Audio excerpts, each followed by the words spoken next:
Welcome to Sleepless Philosophers, where deep ideas meet restful nights. If you enjoy these journeys through philosophy, please like and subscribe and turn on notifications for daily uploads. To support the channel, consider leaving a super thanks. Any amount helps us continue creating content. You can also become a member to request video topics. We're not monetized, so your support truly makes the difference. Now let the philosophy begin. The ladder paradox: how moving objects shrink and fit where they shouldn't. A ladder 10 meters long rushes toward a garage that is only 8 meters deep. The garage has a front door and a back door, both initially open, and the ladder is traveling at a significant fraction of the speed of light, fast enough that length contraction becomes important. And according to special relativity, objects moving at high speed contract along their direction of motion, and an observer standing in the garage watching the ladder approach calculates that at 80% of light speed, the ladder contracts to 6 meters, shorter than the garage, and so the observer plans to trap the ladder inside by simultaneously closing both doors for a brief moment, catching the entire contracted ladder inside the 8-meter garage.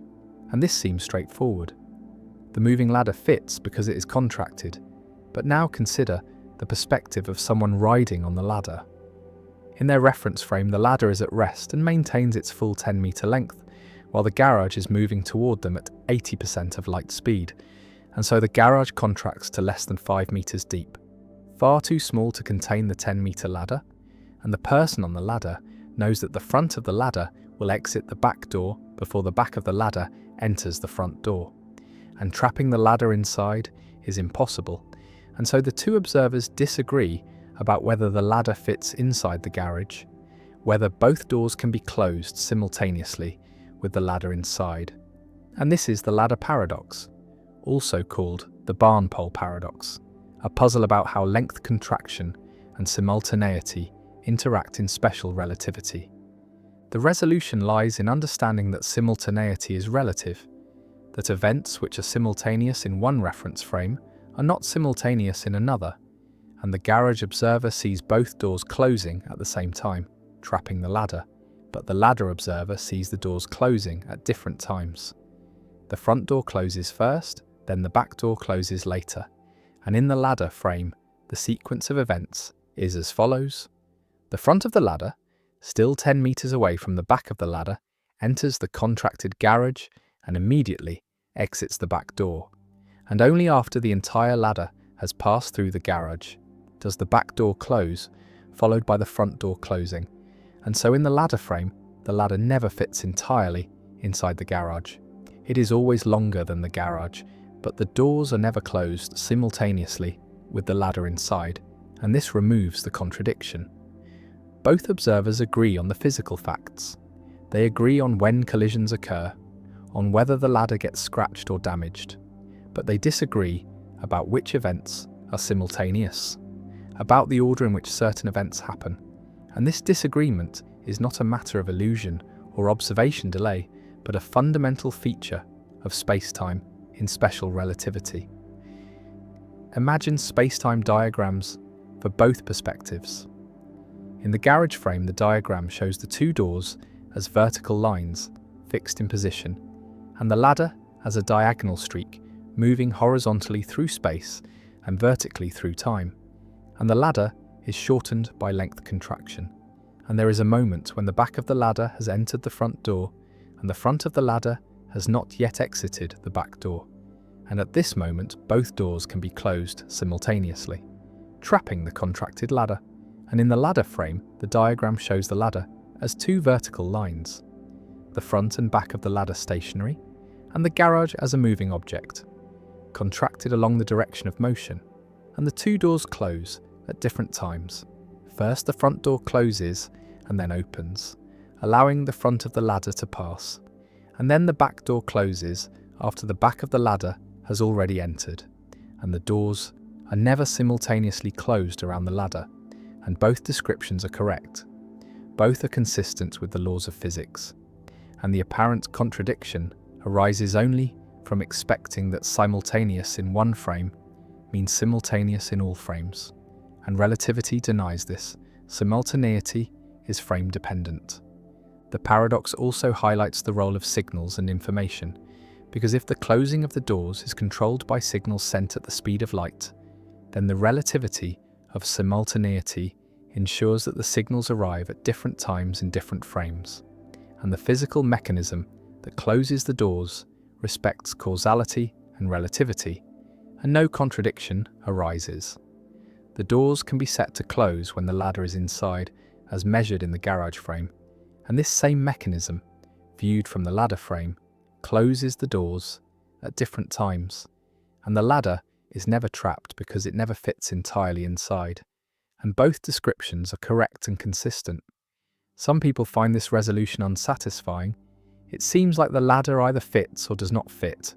There should be an objective fact of the matter, but relativity says that fits inside is not an objective notion. When motion is involved, it depends on what simultaneity convention is used, on which reference frame is chosen, and different frames can disagree about spatial relationships without any frame being wrong. And this is one of the deepest lessons of relativity, that spatial and temporal relationships are frame-dependent, that there is no absolute space or absolute time, and that what counts as simultaneous or as fitting inside depends on the observer's state of motion. The ladder paradox has practical analogues in particle physics, where particles travelling at relativistic speeds appear contracted in the laboratory frame. And this contraction affects how they interact with detectors, how they traverse magnetic fields, and how their collisions are modelled. And physicists routinely account for length contraction and time dilation in analysing experiments. And the paradoxical features of relativity are not mere thought experiments, but daily realities in accelerator laboratories. Visualize the ladder streaking toward the garage, its atoms compressed along the direction of motion. The electromagnetic forces between atoms adjusted by the motion, creating a physically shorter object in the garage frame, and the garage rushing toward the ladder in the ladder frame, compressed to a narrow slit, and the ladder threading through this slit without ever being contained. And both pictures are correct, both are consistent, and the paradox dissolves once simultaneity is properly understood, once it is accepted that different observers experience different orderings of spatially separated events, and the ladder paradox remains a teaching tool, an illustration of how length contraction and relativity of simultaneity work together, how apparent contradictions in relativity are resolved by careful analysis of reference frames, and how our intuitions about space and time, trained on low-speed everyday experience, fail completely when speeds approach that of light, and the ladder passes through, contracted or not, trapped or not, depending on who you ask, depending on what frame you occupy, and the paradox endures as a reminder that space and time are not what they seem.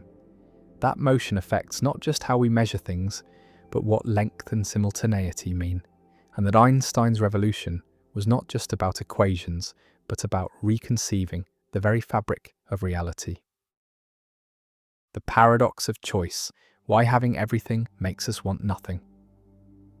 A shopper stands in the cereal aisle of a modern supermarket, surrounded by hundreds of options, dozens of brands, each offering multiple varieties, chocolate cereals and fruit cereals and granola and organic options and sugar-free options and high-fiber options. And the shopper came with a simple goal, to buy cereal, but now faces a wall of choices, and minutes pass. Then more minutes, as the shopper reads labels, compares prices, weighs nutritional content against taste preferences, and the simple task becomes exhausting, becomes overwhelming, and eventually the shopper either picks something randomly just to escape the aisle, or leaves without buying anything at all, paralyzed by too many options.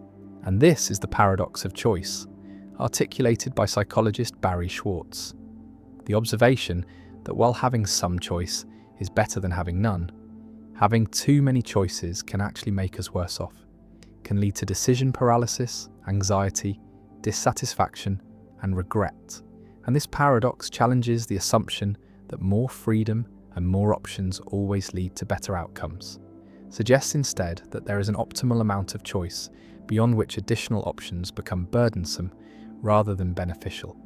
Imagine living in a world with few choices, a small village where there is one type of bread, one kind of shoe, limited options for occupation and lifestyle, and people generally wear what everyone wears, eat what everyone eats, follow the paths that tradition provides. And this limited choice can feel constraining, can prevent people from finding what truly suits them, can force them into roles and lifestyles that do not fit, but it also simplifies life, reduces the cognitive burden of decision-making, provides clear social scripts and expectations, and people in such societies often report high satisfaction because expectations are managed, because the gap between what they have and what they could have is small. And now contrast this with modern, affluent societies where choice proliferates endlessly, where every decision, from what to eat for breakfast to what career to pursue, involves navigating vast option spaces. And while this freedom allows for personalization, allows people to find exactly what they want, it also creates anxiety, creates the constant question of whether a better option exists, whether the choice made was optimal. And this anxiety erodes satisfaction even when the chosen option is good, because the existence of unchosen alternatives haunts a decision. The paradox operates through several psychological mechanisms.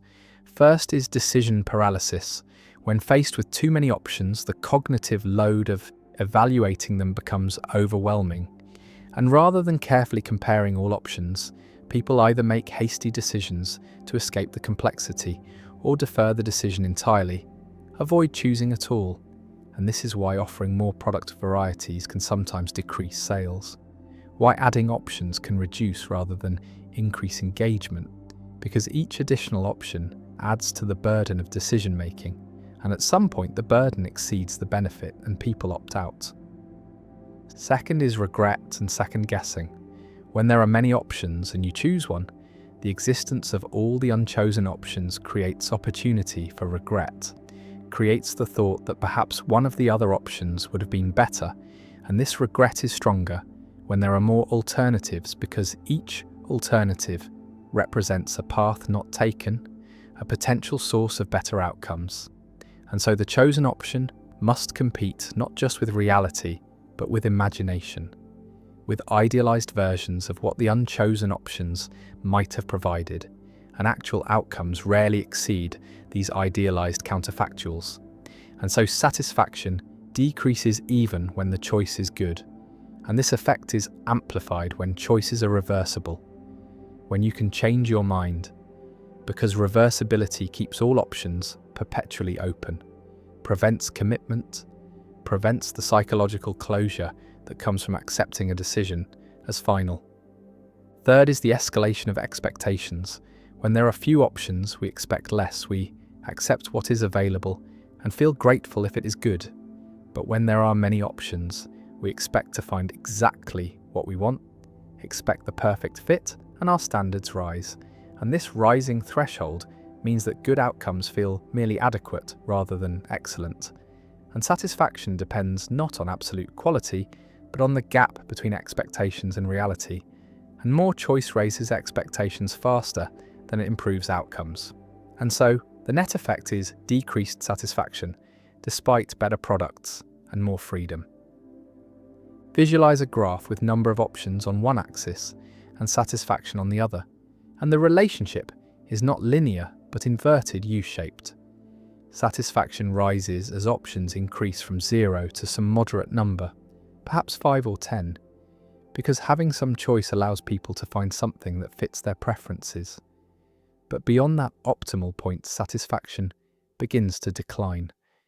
And at very high numbers of options, satisfaction may even fall below the level experienced with minimal choice, because the cognitive and emotional costs of choosing exceed the benefits of additional options. And this inverted U captures the paradox, shows that more is not always better, that optimization requires moderation, that there is such a thing as too much freedom. The paradox has practical implications for product design, marketing, and policy, Companies that offer too many products may overwhelm customers and reduce sales, while companies that curate their offerings, that limit choice to a manageable set of high-quality options, may increase satisfaction and loyalty. And this is why successful brands often limit their product lines, why Apple offers relatively few models compared to competitors, why some restaurants have short menus.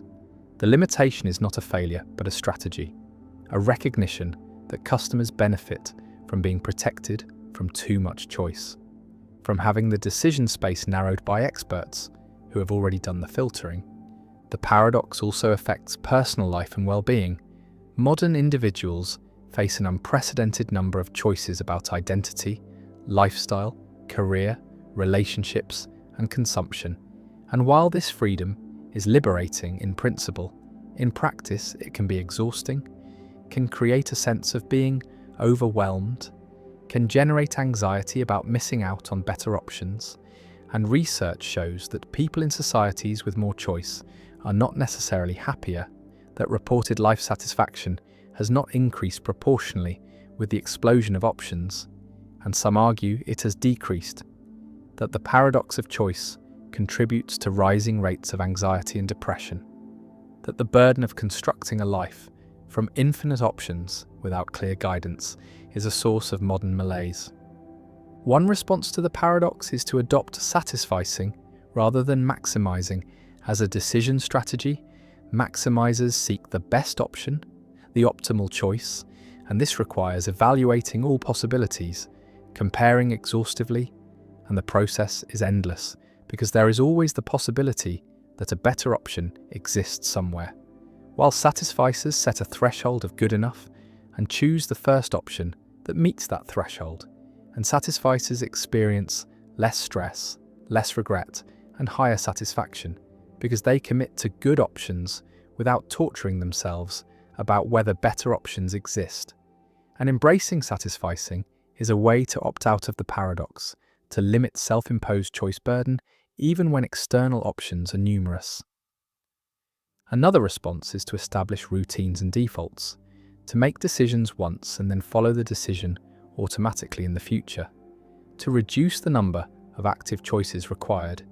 And this is why successful people often simplify their lives, wear the same clothes every day, eat the same breakfast, follow the same schedule, not because they lack creativity, but because they recognize that decision-making is a limited resource, that every choice consumes cognitive energy, and preserving that energy for important decisions requires eliminating trivial choices through routinization. A third response is to embrace constraints, to deliberately limit options, to refuse to consider all possibilities, and this might involve setting rules like, I only shop at this store, or I only consider jobs in this city. And these self-imposed constraints reduce the choice space, make decisions more manageable, and paradoxically increase freedom by preventing paralysis, by ensuring that decisions get made rather than deferred indefinitely. And constraints are not limitations on freedom, but conditions for effective exercise of freedom, structures that enable choice rather than preventing it. The shopper stands in the cereal aisle, paralyzed by options, and eventually walks away empty-handed or grabs something arbitrarily, and the experience is repeated across modern life, in career choices and relationship decisions and consumption patterns, and the paradox persists. More choice leading to less satisfaction, more freedom creating more anxiety. And Schwartz's insight remains relevant, challenges the ideology of unlimited choice, suggests that well-being requires moderation, requires protection from too much optionality, and the paradox endures as a reminder that freedom is complex, that having options is valuable, but that value has limits, that beyond a certain point additional options become burdens rather than benefits.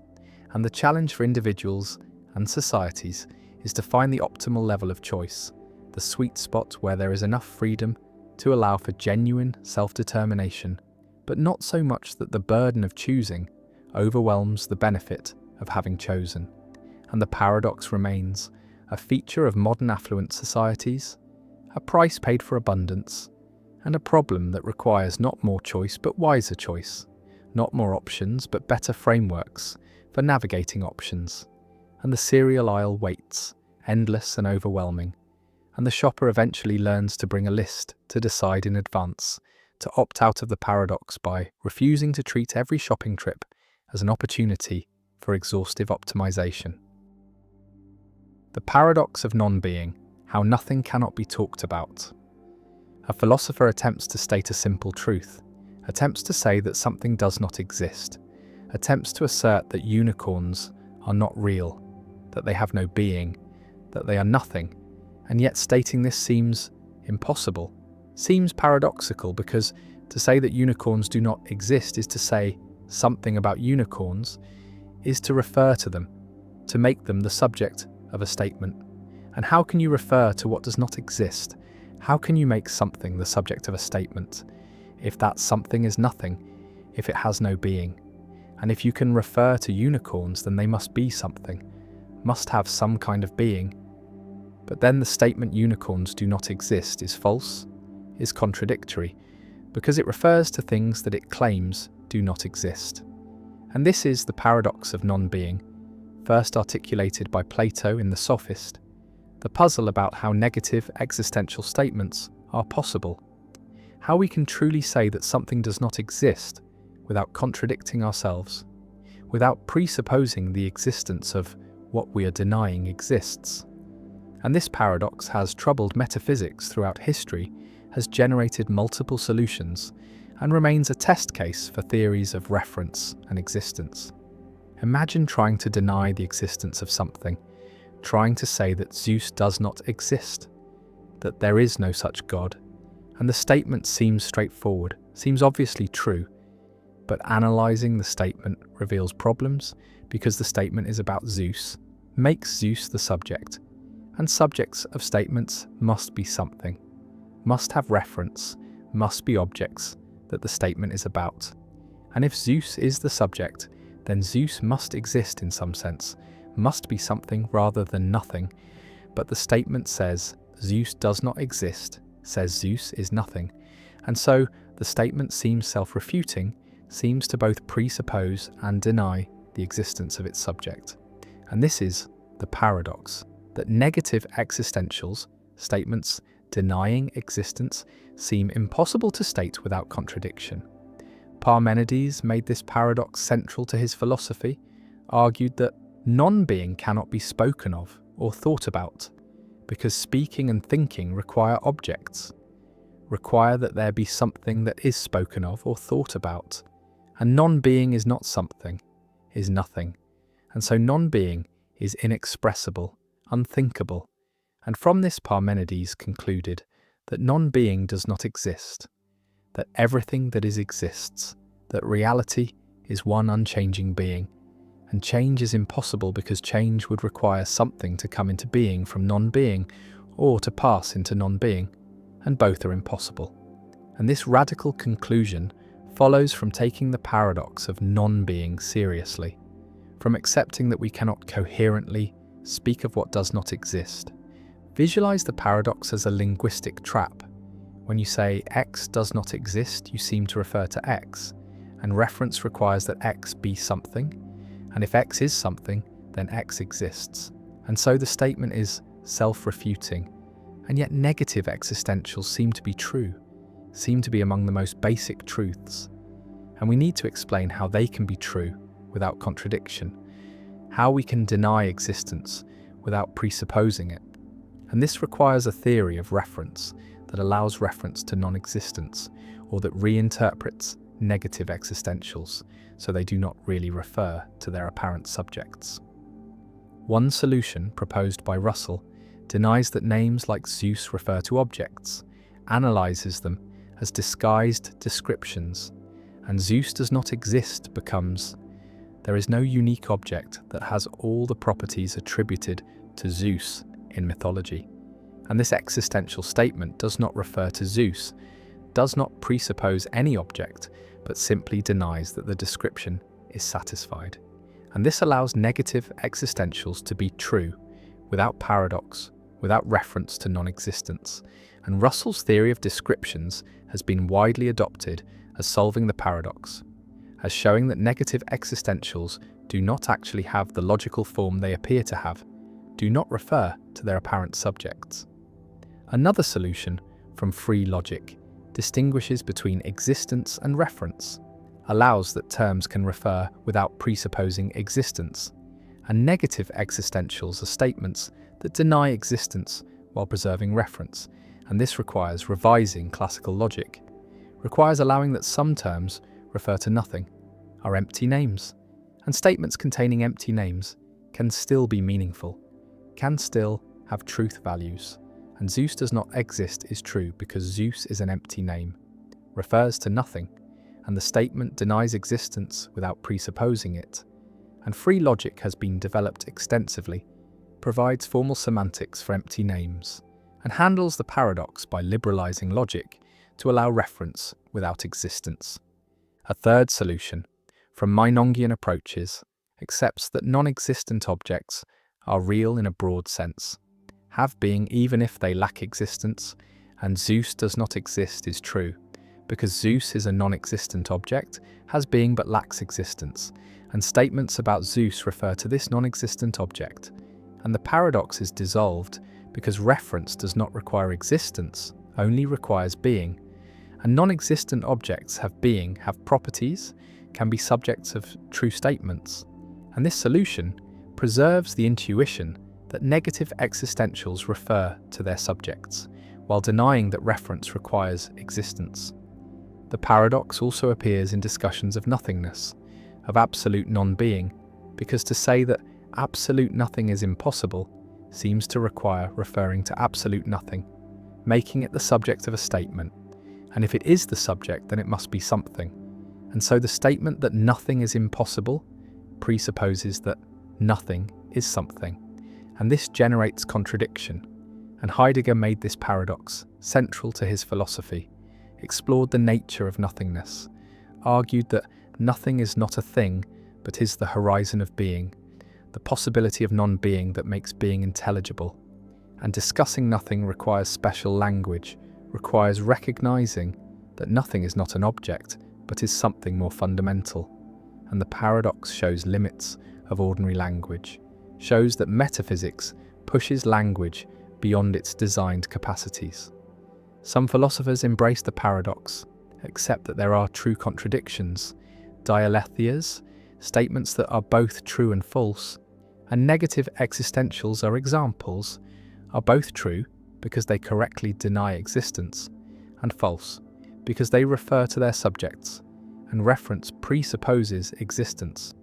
And this paraconsistent approach accepts contradiction, develops logics that allow true contradictions without explosion, without allowing everything to be provable. And while controversial, paraconsistent logic provides one way of handling the paradox, accepts that negative existentials are genuinely paradoxical, are both true and false.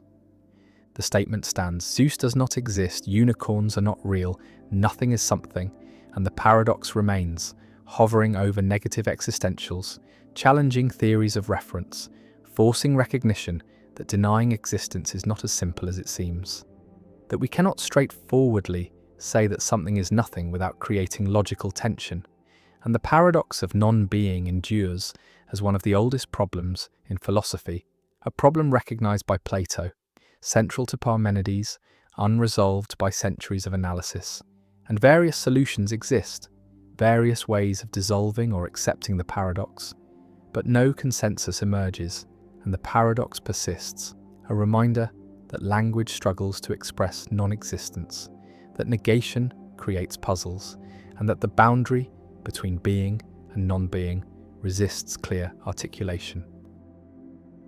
The paradox of power. Why having power makes you lose it. A leader gains power through competence, through understanding others' needs, through empathy and social intelligence, through building coalitions and reading situations accurately. And these qualities enable the rise to power, enable winning support, enable navigating social hierarchies, and the leader reaches positions of authority, gains control over resources, gains ability to make decisions affecting others, and then something changes. The experience of having power alters the psychology of the powerful, reduces empathy, reduces perspective taking, increases confidence, increases risk taking, and these changes are the opposite of what brought power, are the erosion of the very qualities that enabled gaining power. And this is the paradox of power, described by psychologist Daché Keltner and others. The finding that power changes people, makes them less attuned to others, less socially intelligent, less effective at the behaviours that won them power, and powerful people become entitled, become overconfident, become less accurate in reading social situations. And these changes lead to misuse of power, lead to decisions that harm subordinates, lead to loss of support, and eventually lead to loss of power itself. And the paradox shows that power contains the seeds of its own destruction, that having power undermines the qualities necessary to maintain power. And this cycle explains the rise and fall of leaders, explains why initial competence gives way to corruption or incompetence, explains why power corrupts. And the paradox has implications for understanding leadership, for recognizing that power is dangerous, that maintaining power requires deliberate effort to preserve the qualities that win power, requires resistance to the psychological effects of having power.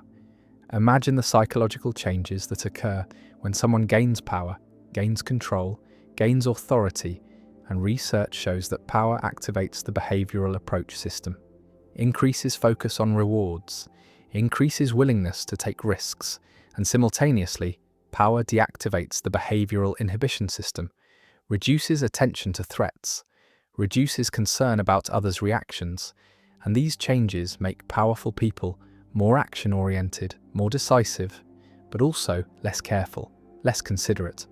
And experiments demonstrate this, show that people primed to feel powerful are more likely to interrupt others, to speak out of turn, to violate social norms, to take what they want without considering others, and powerful people literally see less, attend less to others' emotions, are worse at identifying facial expressions, are less accurate in reading social cues. And this reduced social intelligence is ironic because social intelligence is what typically wins power, is what enables navigating social hierarchies, and power reduces the very capacity that was necessary to gain it.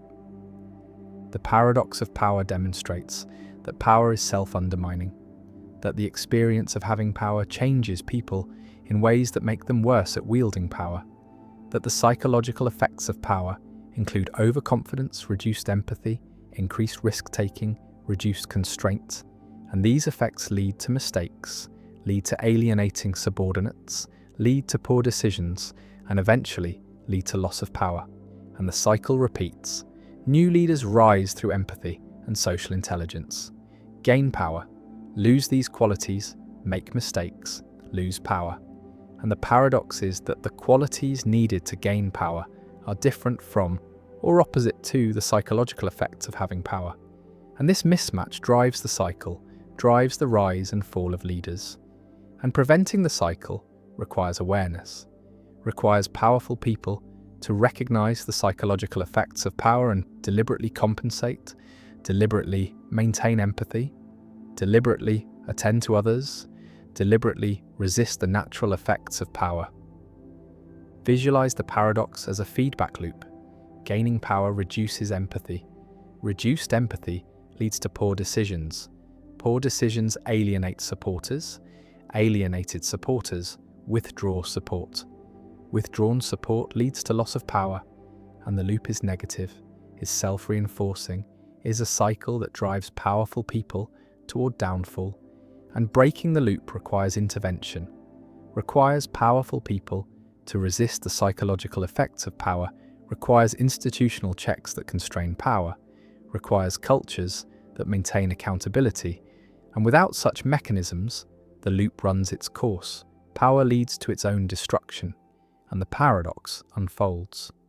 One mechanism underlying the paradox is the disinhibition effect, the finding that power reduces inhibition, reduces self-regulation, reduces the internal constraints that normally prevent people from acting on impulses, and powerful people feel freer to do what they want. Feel less constrained by social norms, feel less concerned about consequences, and this freedom can be positive, can enable decisive action, can overcome excessive caution, but it also leads to inappropriate behavior, leads to violations of norms, leads to taking advantage of others, and the disinhibition effect explains many abuses of power, explains why powerful people harass subordinates, why they take liberties, why they feel entitled, and the effect is not intentional malice, but is psychological change caused by having power, is reduced inhibition that allows latent tendencies to manifest. Another mechanism is the decreased perspective taking, the finding that power reduces the ability and motivation to understand others' perspectives, to imagine how situations look from others' viewpoints, and powerful people focus on their own goals, their own needs, and pay less attention to others. And this reduced perspective taking makes powerful people worse at negotiation, worse at building consensus, worse at understanding how their actions affect others, and these deficits undermine effectiveness, undermine leadership, and create the conditions for losing power. And the paradox is complete. Power reduces the social intelligence needed to maintain power. One response to the paradox is institutional design, creating checks on power, creating accountability mechanisms, creating regular reviews or elections that force powerful people to maintain support. And democratic systems embody this, have regular elections that remove leaders who lose support, and corporate boards have review processes. And these institutions mitigate the paradox by making power conditional, by requiring continued demonstration of competence, by preventing the complacency that power breeds. And effective institutions recognize the paradox, recognize that power corrupts, and design around it, create structures that limit the damage caused by the psychological effects of power. Another response is leadership development, training leaders to recognize the paradox, to understand the psychological effects of power, to deliberately maintain empathy and perspective taking.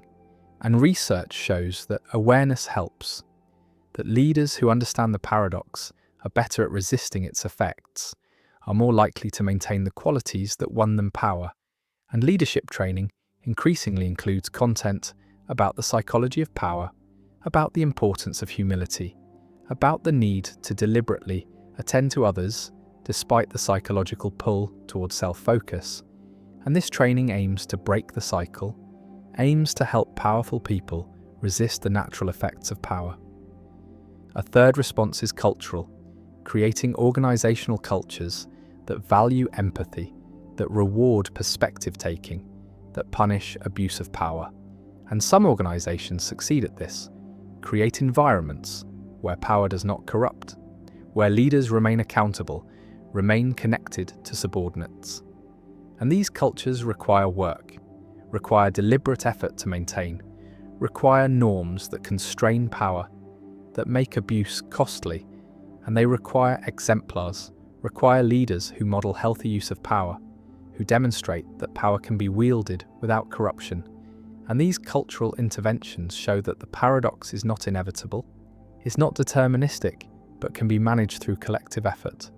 The paradox also connects to ancient wisdom, to the recognition across cultures and eras that power corrupts, that absolute power corrupts absolutely, that leaders must guard against the temptations of power.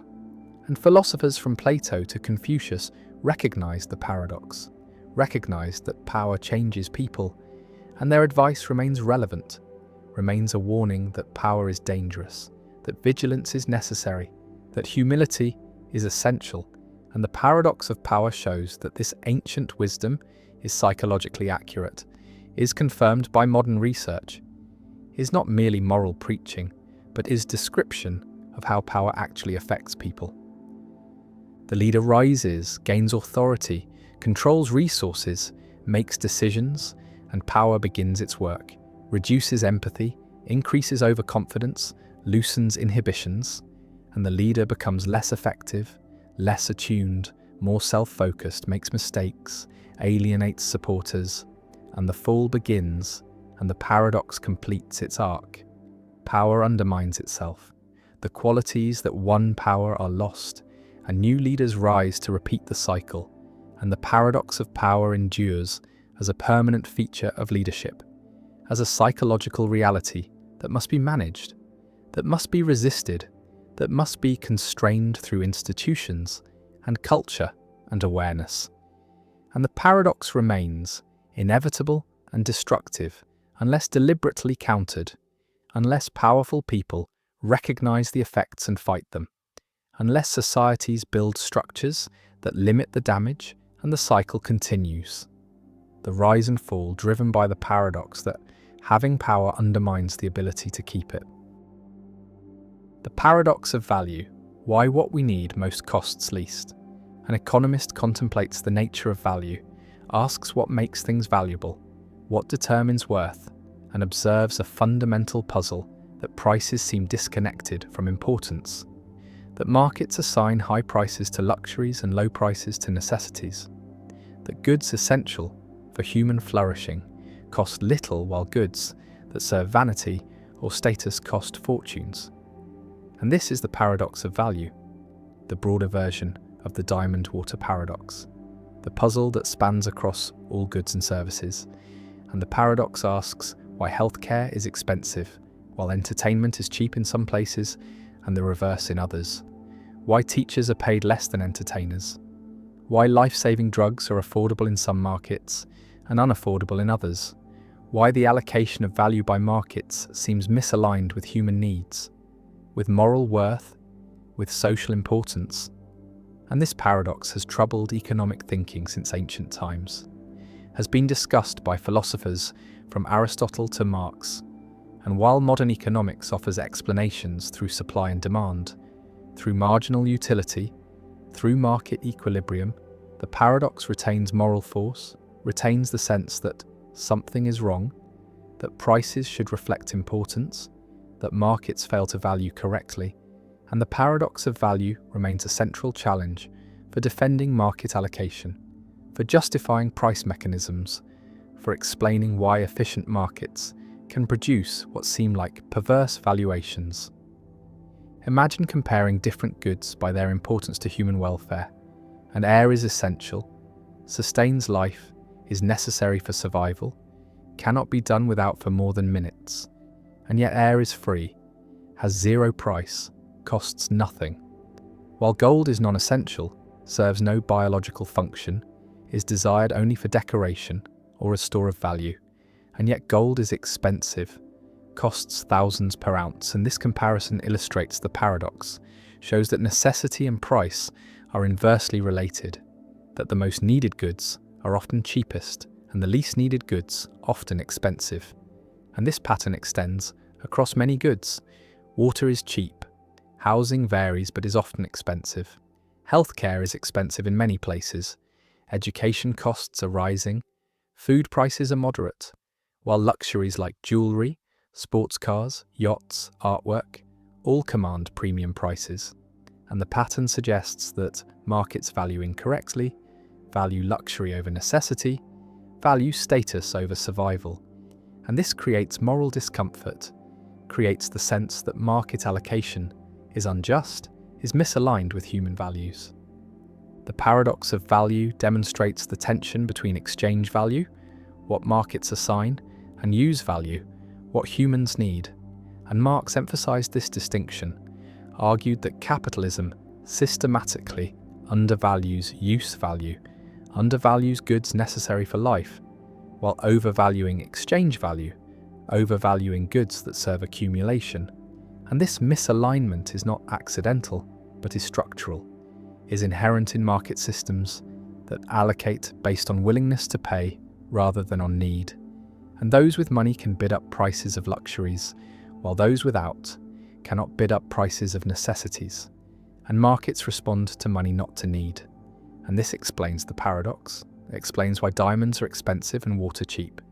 Because those who want diamonds have money to pay high prices, while those who need water cannot afford high prices, and markets clear at prices that balance supply and demand among those with purchasing power, not among all humans with needs.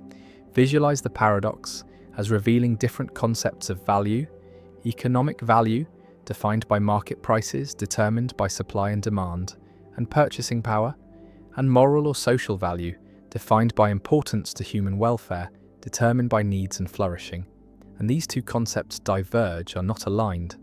And economic value is amoral, is neutral about what should be valued, reflects only what is valued by those with money to spend, while moral value judges that some goods are more important than others, that necessities matter more than luxuries, that human needs should be prioritized.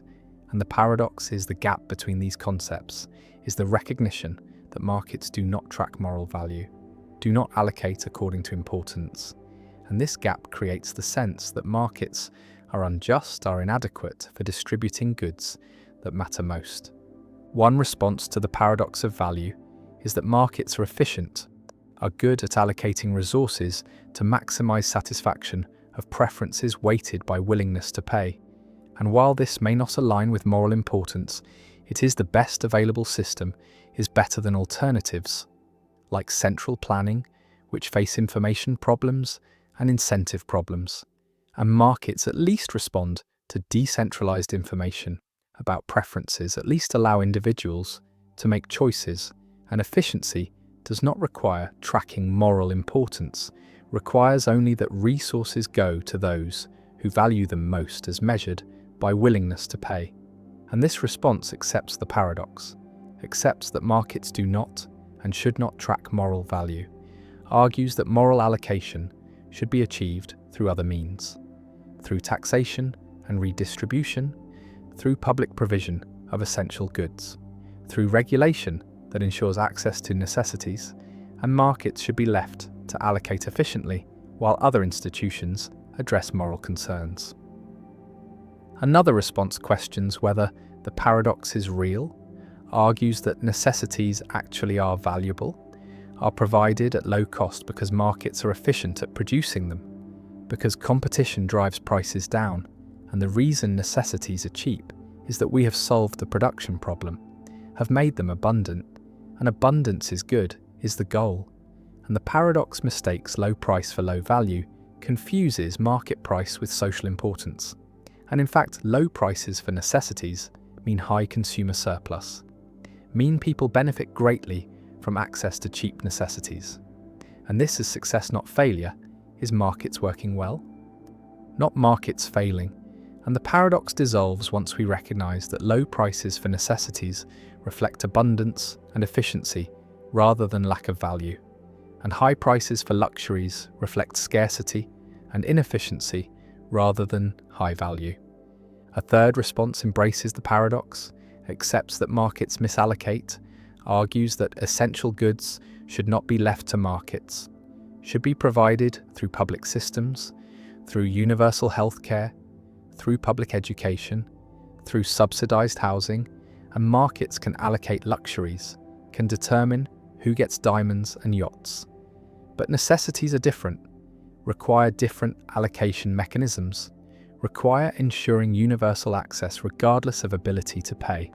And this social democratic response uses the paradox to argue for limits on markets, for sectors where market allocation is inappropriate, where public provision is necessary, and the paradox becomes an argument for mixed economies, for market allocation in some domains and public allocation in others. The paradox also appears in labour markets, where compensation seems misaligned with social importance, and teachers are paid less than entertainers, nurses less than financiers, social workers less than lawyers, and this pattern suggests that markets undervalue socially important work, undervalue contributions to welfare and education and care, while overvaluing contributions to entertainment and finance. And this creates moral discomfort, creates the sense that labour markets are unjust, and explaining the pattern requires understanding supply and demand for labour, requires recognising that compensation reflects scarcity and productivity as measured by market value, not social importance, and teachers are abundant relative to demand, while CEOs are scarce, and market productivity of CEOs as measured by profit contribution exceeds that of teachers, and these factors determine compensation, not social importance. And this explains the pattern but does not eliminate the moral concern, does not resolve the sense that something is wrong with a system that pays entertainers more than educators.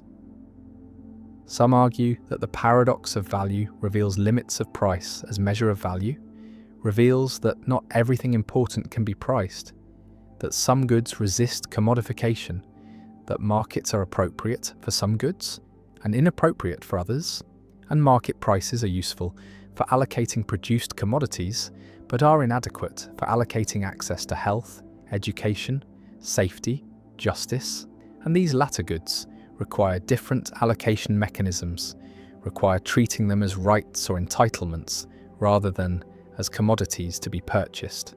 And the paradox supports this view, supports the idea that markets have limits, that not everything should be for sale, that some forms of value resist market logic. The necessities remain cheap, the luxuries remain expensive, and the paradox persists.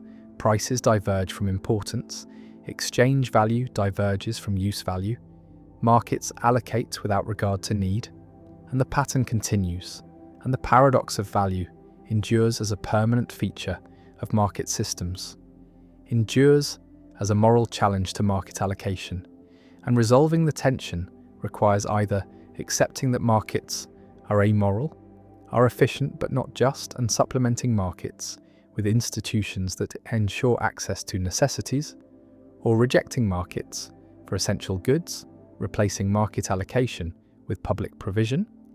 And the paradox remains unresolved and troubling, showing that what we need most costs least, that prices do not track importance, that markets value incorrectly from a moral perspective, even if correctly from an economic perspective, and the paradox endures.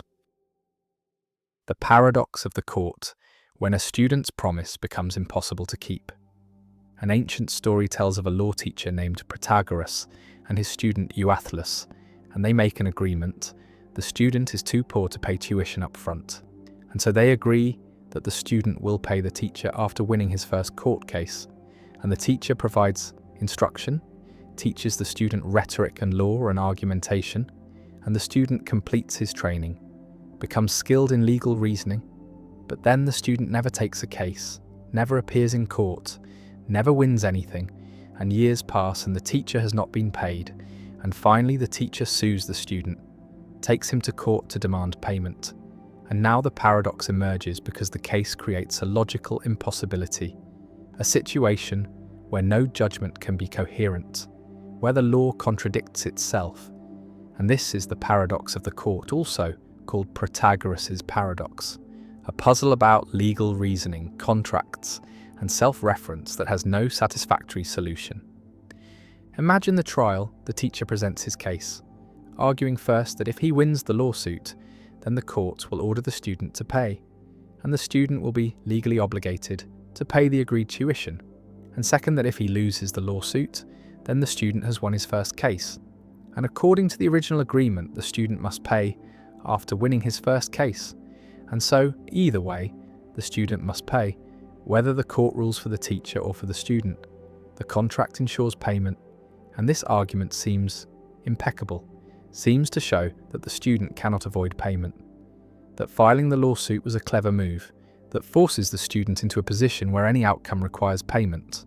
But now the student, trained in rhetoric by the teacher himself, presents a counter-argument of equal force, arguing first that if he wins the lawsuit, then the court will rule in his favour, and he will not be legally obligated to pay, and second that if he loses the lawsuit, then he has not won his first case, and according to the original agreement, he only pays after winning his first case, and so either way, he does not have to pay. Whether the court rules for him or against him, the contract protects him from payment, and this argument also seems impeccable, seems to show that the student cannot be forced to pay, that the lawsuit was a mistake that creates a situation where no outcome requires payment. Visualize the judge sitting in court, listening to both arguments, recognizing that both are logically valid, both follow from the premises, both reach opposite conclusions, and the judge must render a verdict, must decide whether the student pays or does not pay. But any decision seems arbitrary, seems to violate logic, because if the judge rules for the teacher, then the student wins his first case and does not have to pay, according to the contract. And if the judge rules for the student, then the student loses and does have to pay, according to the contract. And so, the judge's decision determines the opposite of what it declares, creates a self-contradicting outcome, and the law becomes incoherent, and the case cannot be decided without paradox. The paradox reveals a problem with self-referential contracts, contracts whose terms depend on the outcome of litigation about those very terms, because such contracts create loops, create situations where the contract's fulfillment depends on whether the contract is enforced, and whether it is enforced depends on whether it is fulfilled. And this circular dependency generates contradictions, makes it impossible to apply the law consistently, and the paradox shows that some contracts, even if agreed to voluntarily by competent parties, are legally unenforceable. Not because they violate public policy or lack consideration, but because they are logically incoherent, because no court can implement them without contradiction. One proposed resolution is to distinguish between two different questions: the question of whether the student owes the teacher money according to the contract, and the question of whether the court should order the student to pay, and these are separate issues. The contract might create an obligation that the court nonetheless refuses to enforce, and the court could rule in favour of the student on the narrow question of whether the lawsuit succeeds, while still recognising that the student has a moral obligation under the contract to pay once he wins his first case elsewhere. And this resolution separates legal enforcement from contractual obligation, allows both arguments to be partially correct. The teacher is right that the student owes money, the student is right that the court should not order payment, and the paradox dissolves because the two contradictory outcomes apply to different questions. Another resolution appeals to temporal priority, arguing that the lawsuit itself does not count as the student's first case for purposes of the contract, because the contract was made before the lawsuit, and counting the lawsuit as the first case would mean the contract refers to itself, which creates the paradox. And so the court should interpret the contract as referring to the first case other than the lawsuit about the contract itself. And under this interpretation, if the teacher wins the lawsuit, the student must pay, because the lawsuit is not the first case that triggers payment. And if the student wins the lawsuit, the student does not pay, because the student still has not won a first case other than this one. And the paradox is resolved by excluding self-referential applications of the contract terms. A third resolution argues that the contract is void because it is impossible to perform, because there is no possible world where the terms are satisfied without contradiction, and impossible contracts are unenforceable, and so the judge should declare the contract void and dismiss the case, leaving the student with no legal obligation, but perhaps a moral obligation to pay the teacher for services rendered. And this resolution sacrifices the contract to preserve logical coherence, treats the paradox as showing that the agreement was fatally flawed from the beginning. The paradox also raises questions about the limits of freedom of contract, about whether parties should be allowed to make any agreement they choose, or whether law should refuse to enforce agreements that are logically incoherent. And most legal systems recognize some limits, refuse to enforce contracts that are impossible, illegal, or against public policy, and the paradox of the court suggests adding logical coherence as another limit, another requirement for enforceability. And this means that contracting parties cannot create obligations that are self-referentially paradoxical, cannot make agreements whose terms depend on their own enforcement in ways that generate contradictions. The paradox has modern analogues in cases involving conditional gifts and trusts, where someone leaves property to another person on condition that the recipient perform some act.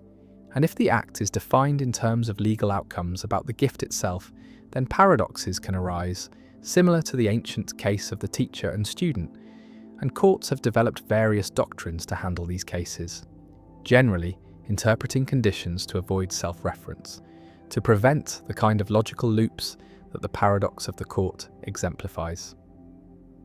The courtroom stands empty, the ancient case unresolved, the judge unable to render coherent judgment, and the paradox remains a teaching tool in logic and law, an illustration of how self-reference creates problems, how circular definitions generate contradictions, and how even voluntary agreements between competent parties can be unenforceable if their structure is logically incoherent.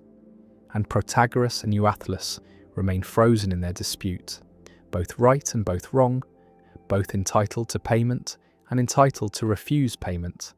And the paradox persists as a reminder that logic constrains law, that not everything that can be agreed to can be enforced, and that self-reference, whether in contracts or in statements or in rules, is a source of paradox that must be handled carefully to avoid contradiction.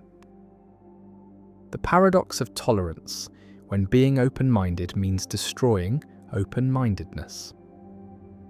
A liberal society values tolerance, values the freedom to believe different things, to practice different religions, to hold different political views, to live in different ways. And this tolerance is seen as a virtue, as essential to freedom and democracy, as the foundation of peaceful coexistence in diverse societies. And the principle seems clear. We should tolerate all views and practices, should allow maximum freedom, should not suppress beliefs or ways of life just because we disagree with them. And yet a problem emerges, a paradox first articulated clearly by philosopher Karl Popper in 1945, which asks what a tolerant society should do when faced with intolerance, when confronted by movements that reject tolerance itself, that seek to destroy the open society and replace it with authoritarianism, that demand the right to spread hate and silence opposition. And if the tolerant society tolerates these intolerant movements, if it grants them freedom to organize and spread their views, then the intolerant movements will eventually gain power and destroy tolerance itself, will shut down free speech, will persecute minorities, will end democracy, and the tolerant society will have tolerated itself out of existence. And this is the paradox of tolerance, the recognition that unlimited tolerance leads to the destruction of tolerance, that to preserve a tolerant society, it may be necessary to be intolerant toward intolerance, to refuse to tolerate those who would destroy tolerance. Imagine a democracy where free speech is protected, where all political views are allowed, where movements can organize and campaign and attempt to win power through elections. And now, imagine a fascist movement that explicitly rejects democracy, that promises to seize power and end elections and establish dictatorship. And this movement uses the freedoms of the democratic system to grow, uses free speech to spread propaganda, uses freedom of assembly to recruit followers, uses democratic procedures to gain seats in parliament, and at each stage the democratic society faces a choice. Do we tolerate this movement? Do we allow it to continue operating within the system, even though its goal is to destroy the system? Or do we suppress it? Do we ban the movement, arrest its leaders, prevent it from spreading its message? And if we suppress it, are we betraying our own principles? Are we becoming intolerant ourselves? And if we do not suppress it, are we complicit in our own destruction? Are we naive? Are we allowing democracy to commit suicide? Popper's answer was that we should not tolerate the intolerant, that tolerance is not a suicide pact, that a society that wishes to remain tolerant must be willing to defend itself against movements that seek to destroy tolerance, and this means that tolerance has limits, that it does not extend to those who would abuse it to eliminate tolerance. And Popper acknowledged that this is paradoxical, that the tolerant society must practice intolerance, must suppress certain views, must limit freedom in order to preserve freedom. But he argued that this is necessary, that the alternative is the death of tolerance, and history supports this. Societies that tolerated fascist movements in the 1920s and 1930s saw those movements seize power and establish brutal dictatorships. And the lesson is that tolerance must be defended, that it cannot be absolute, that there are views and movements that cannot be accommodated within a free society because their goal is to end freedom. But this creates difficult questions about where to draw the line, about which views count as intolerably intolerant, about who decides, about what methods of suppression are legitimate. Because if we ban every movement that seems threatening, if we suppress every view that makes us uncomfortable, then we are no longer a tolerant society. We have become the oppressors. We have done the work of the intolerant for them. And so the paradox is not fully resolved by saying we should not tolerate intolerance, because we need principles to determine what counts as intolerance. What level of threat justifies suppression, and whether suppression means banning speech, banning organizations, arresting people, or merely refusing to engage, refusing to give platforms, refusing to treat intolerant views as legitimate options in public debate. Visualize a spectrum of intolerance. On one end are views that are merely offensive or unpopular, views that challenge prevailing norms, views that make some people uncomfortable. And these views, even if we find them objectionable, should be tolerated in a free society, should be allowed to be expressed and debated, because tolerance means accepting that people will hold views we dislike. And suppressing offensive views is censorship, is the tyranny of the majority, is the opposite of the tolerance we claim to value. And on the other end of the spectrum are movements that actively seek to destroy democratic institutions, that incite violence, that organize to strip rights from minorities, that threaten the basic conditions of a free society. And these movements, Popper argues, need not be tolerated, can be suppressed to protect the tolerant society. But the middle of the spectrum is murky, filled with cases where reasonable people disagree about whether a movement or view crosses the line. And this is where the paradox bites hardest, where we must make judgments without clear rules, where any decision risks either tolerating too much and allowing intolerance to grow, or suppressing too much and becoming intolerant ourselves. Some philosophers argue that the paradox can be resolved through procedural rules, through formal commitments to democratic processes.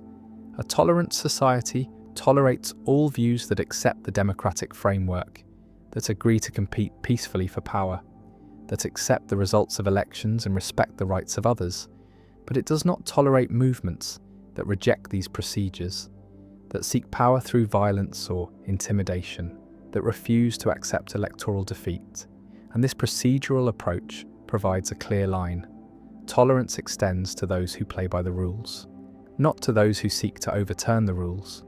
But critics note that even this approach involves substantive value judgments, because the democratic framework itself embodies values like equality and freedom. And so we are saying we tolerate all views except those that reject our core values. And this is not neutral tolerance, but partisan tolerance, tolerance of a specific range of views that we have already deemed acceptable. Others argue that the solution involves distinguishing between tolerating views and tolerating actions, that a truly tolerant society allows people to hold and express any beliefs, but does not allow them to act on beliefs that harm others. So expressing racist views might be tolerated, but discriminatory actions are not. Advocating for dictatorship might be tolerated, but attempting a coup is not. And this distinction seems to preserve free thought and speech while preventing harm, but it faces difficulties because speech can cause harm, hate speech can incite violence, propaganda can radicalize people, and drawing the line between harmless expression and harmful action is not straightforward. And some argue that by the time intolerant movements act, it may be too late, that tolerant societies must suppress intolerant speech before it metastasizes into intolerant action. The paradox also has a psychological dimension, because tolerating intolerance is emotionally difficult, requires accepting that people will spread views you find abhorrent, will organise against values you hold dear, will seek to undermine the society you want to preserve. And this acceptance is painful, creates tension, and there is a constant temptation to suppress, to silence, to refuse to tolerate, and distinguishing between legitimate suppression of genuine threats and illegitimate censorship of mere disagreement requires judgment, requires resisting the urge to label all opposing views as intolerable, requires humility about our own fallibility, and these are difficult virtues to maintain, especially in polarized times when every political disagreement feels existential. The tolerant society stands at the edge, welcoming diverse views, protecting freedom, and watching as intolerant movements test the boundaries, push the limits, demand the right to destroy the very system that protects them. And the society must decide, must draw a line, must say some things cannot be tolerated, some movements cannot be accommodated. And in drawing that line, the society becomes less than perfectly tolerant, accepts that tolerance has limits, that the open society must defend itself. And the paradox does not disappear, but is managed, lived with, navigated through judgment and vigilance. And Popper's warning echoes: unlimited tolerance leads to the disappearance of tolerance, and so tolerance must be limited, must exclude those who would destroy it. And this is not a betrayal of tolerance, but its preservation. Not a contradiction, but a recognition that all principles have boundaries, that values must be defended, and that the truly tolerant society is one that tolerates everything except intolerance. And the paradox remains, uncomfortable and unresolved, a permanent feature of liberal democracy, a reminder that freedom is fragile, that it must be actively maintained, and that tolerance, for all its virtues, is not enough by itself, must be supplemented with vigilance, with judgment, with the willingness to say no, to draw lines, to defend the open society against those who would close it. And the tension persists, always present, always requiring balance, and the paradox endures. The paradox of free will, why choice seems both real and impossible. A person stands at a crossroads, two paths diverging, and must choose which way to go. And the person deliberates, weighs options, considers consequences, and makes a decision, chooses one path. And this choosing feels free, feels like the person could have chosen otherwise, like the decision was truly up to them, genuinely within their control. And yet the person's decision is the result of brain processes, is caused by prior states of neurons, by chemical reactions, by electrical signals, and these processes are themselves caused by earlier states, by genetics and experience and current circumstances, and the chain of causation extends back through the person's life, through evolution, through the physical history of the universe. And at no point in this causal chain is there a break, a moment where cause gives way to free choice, where determinism is suspended. And if every event has causes, if the present is determined by the past plus the laws of physics, then the person's decision was determined long before the moment of choosing, was inevitable given prior conditions. And the feeling of free choice is an illusion. The decision was never really up to the person, could not have been otherwise. And this creates the paradox of free will, the apparent incompatibility between the subjective experience of freedom and the objective reality of causal determination, between the feeling that we choose and the fact that our choices are caused. And this paradox has troubled philosophers for millennia, generated enormous literature, produced multiple attempted solutions, but never achieved consensus. And the problem persists as one of the central questions in philosophy, ethics, and the nature of human agency. Imagine the person's brain at the moment of decision, neurons firing in specific patterns, dopamine and serotonin modulating activity, and these patterns cause the decision, determine which path is chosen, and the patterns themselves were caused by prior brain states, by sensory inputs, by memories activated, by emotional states, and these prior states had their own causes, and the causal chain is unbroken, and nowhere in this chain is there room for free will, for choices that are not caused, for decisions that could have been different given exactly the same prior conditions. And if determinism is true, if the laws of physics determine everything, then free will seems impossible, seems to be a conceptual confusion, and yet the feeling of freedom persists, and we hold people responsible for their actions, praise and blame them, treat them as if their choices were free, and the legal system, morality, social practices all assume free will, assume that people could have done otherwise. And the paradox is that free will seems both necessary for responsibility and impossible given causation. The paradox generates three main positions: compatibilism, which says free will is compatible with determinism, incompatibilism, which says they are incompatible, and libertarianism. Not political libertarianism, but metaphysical libertarianism, which accepts incompatibility and argues that determinism is false, that humans have genuine free will, and different philosophers defend each position with different arguments, and no consensus emerges, and the debate continues, and the paradox remains unresolved, and perhaps unresolvable, and this might reflect a deep feature of human existence, that we cannot escape the feeling of freedom, even if we become convinced intellectually that freedom is impossible, that the first-person perspective of deliberation requires treating ourselves as free even if the third-person perspective of science shows that we are determined. Visualize determinism as a timeline. The state of the universe at one time, plus the laws of physics, determines the state at the next time. And this determination is complete, includes everything, includes brain states and decisions, and the timeline is like a film that has already been recorded, and we are living through it, experiencing events as they unfold.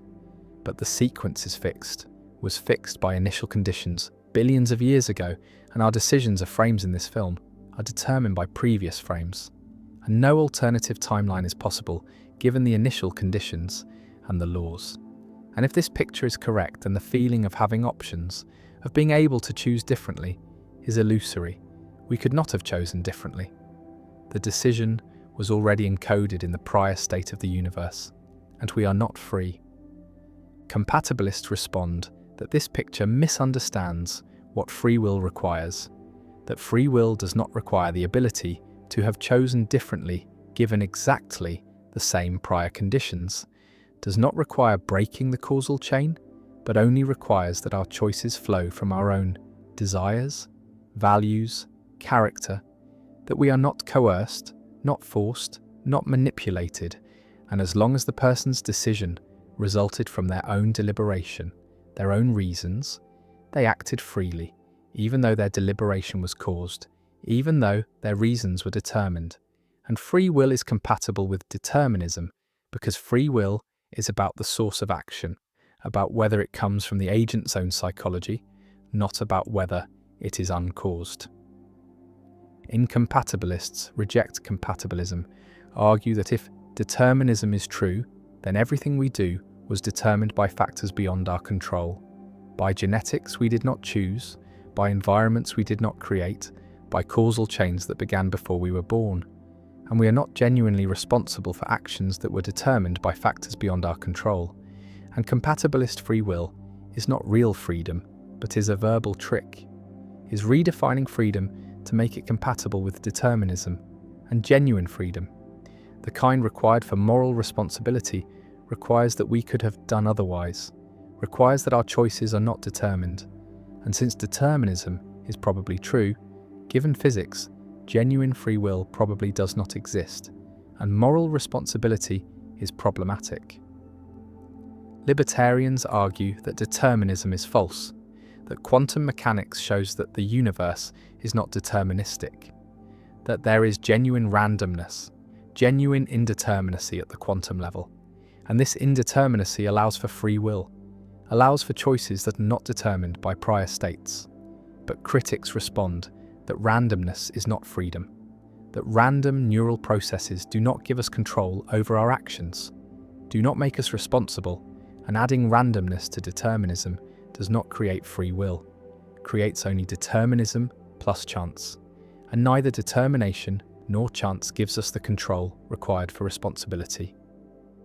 The paradox of free will also has practical implications for criminal justice, for morality, for how we treat each other, because if free will is an illusion, then punishment seems unjustified, seems cruel, and blame seems inappropriate, and we should respond to harmful behaviour with rehabilitation or prevention rather than retribution. And yet the practice of holding people responsible seems essential to social life, seems unavoidable even if philosophically problematic, and we continue to blame and praise, punish and reward, as if free will exists, and perhaps this is necessary. Perhaps human social life requires treating people as responsible, even if the metaphysical foundations are shaky. The person stands at the crossroads, deliberates, chooses, and walks down one path, and whether this choice was free remains disputed, remains one of philosophy's hardest questions, and the paradox endures. Free will seems both essential and impossible, both real and illusory, and the tension between these perspectives remains unresolved, and perhaps the tension is permanent, is a feature of human existence that cannot be eliminated, that we must live with the subjective feeling of freedom while recognizing the objective reality of causation, and the paradox of free will persists as a permanent puzzle about human agency, about responsibility, about whether we are authors of our actions or merely characters in a predetermined story. And the question remains open, continues to generate debate, continues to matter for ethics and law and self-understanding. And the crossroads remains, the paths diverge, the choice is made, and whether it was truly free remains one of philosophy's deepest and most enduring questions.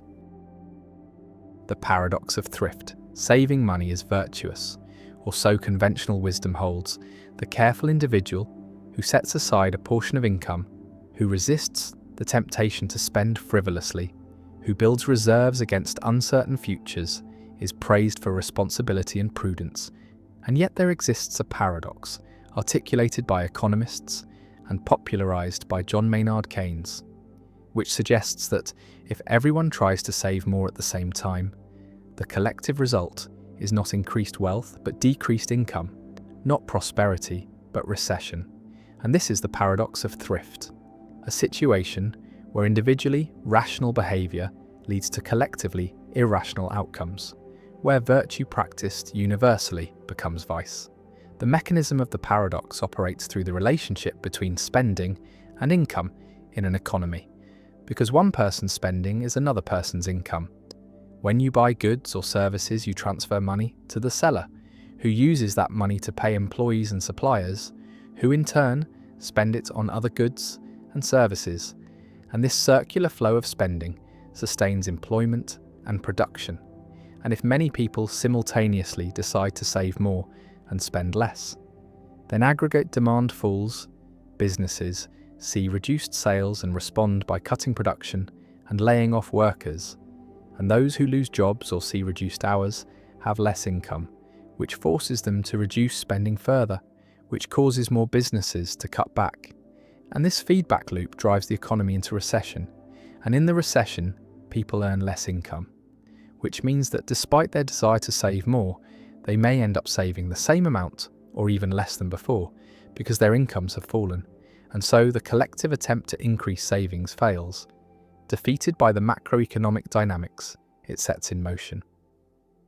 The paradox challenges the microeconomic intuition that saving is always beneficial, that thrift is a virtue without qualification, and it reveals a divergence between individual rationality and collective welfare, a situation where what is good for each person taken separately is bad for everyone taken together. And this kind of divergence appears throughout economics, in the tragedy of the commons where individual overuse of shared resources leads to collective depletion, in the prisoner's dilemma where individual defection leads to mutually harmful outcomes, and in coordination failures where the inability to synchronize actions produces inefficiency. Keynes used the paradox of thrift to argue for government intervention during economic downturns, suggesting that when private sector spending collapses, the government should step in and increase public spending, running deficits if necessary to maintain aggregate demand and prevent the economy from spiraling into depression.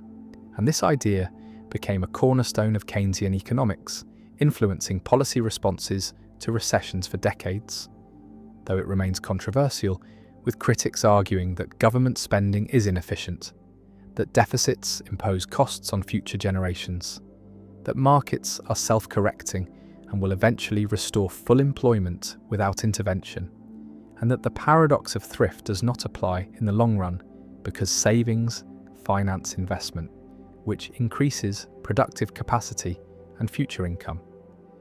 The debate over the paradox of thrift touches on fundamental questions about how economies function, whether they are naturally stable or prone to instability, whether markets can coordinate the actions of millions of individuals efficiently, or whether coordination failures are common and require correction, and whether the behaviour that is rational for individuals is also rational for society, or whether there are systematic conflicts between private incentives and public welfare. The paradox also raises ethical and philosophical issues, because if individual virtue can produce collective harm, then the relationship between ethics and outcomes becomes more complex. The action that seems right from a personal perspective may contribute to suffering when widely practiced, and this suggests that moral evaluation cannot focus solely on individual actions, but must also consider systemic effects, the ways that individual choices aggregate into social outcomes, and whether there are actions that are permissible or even obligatory for individuals, but disastrous if universally adopted. The paradox of thrift connects to issues of time preference and uncertainty, because saving reflects a preference for future consumption over present consumption, a willingness to sacrifice immediate gratification for future security. And this preference varies across individuals and across time, influenced by expectations about the future, by confidence in economic stability, by the availability of social insurance and safety nets. And when uncertainty increases, people tend to save more as a precaution. And this precautionary saving can trigger the paradox, can cause the very economic instability that people are trying to protect themselves against, creating a self-fulfilling prophecy where fear of recession causes recession. The paradox also appears in the context of debt and deleveraging. When households or firms carry high levels of debt, they may all try to reduce their debt burdens simultaneously by saving more and spending less.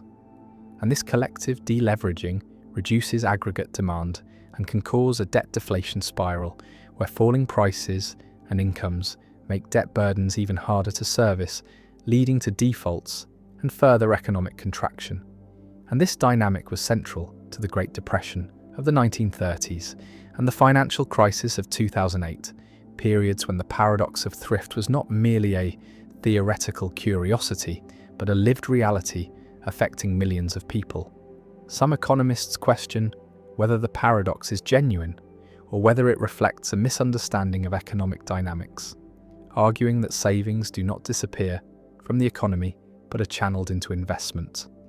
That when people save more, banks have more funds to lend to businesses for productive investments, and these investments create jobs and income, and so in the long run, increased saving leads to increased capital accumulation and higher living standards.